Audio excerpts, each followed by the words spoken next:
तो अभी देखो मेरी माँ तुझे मेरी माँ मुझको छोड़ के चली गई। आप आए हो इस रात के कारोबार को आप संभालोगी। मुझे आपको मुझे दिखाओ जो मैं चाहती हूँ वही करो। आप मेरी भाभी माँ बस इतना ही चाहता हूँ। कहने का मतलब मेरी बात को नहीं मान नहीं नहीं ना तो कब तक तुम जाओगे? मानता है नहीं कब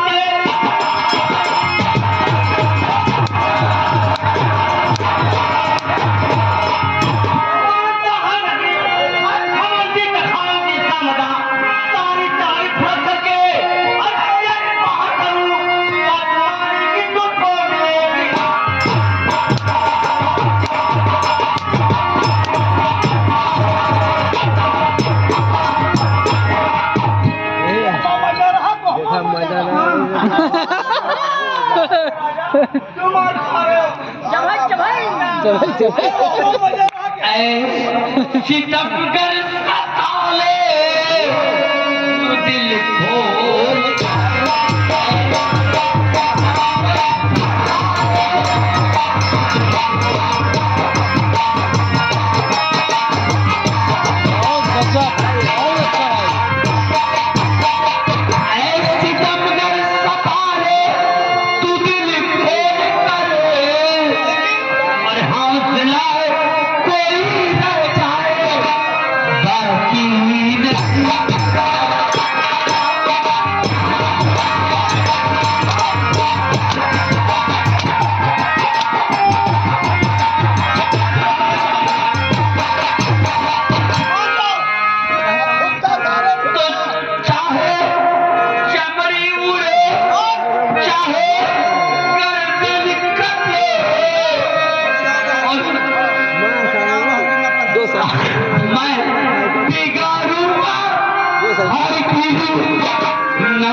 No.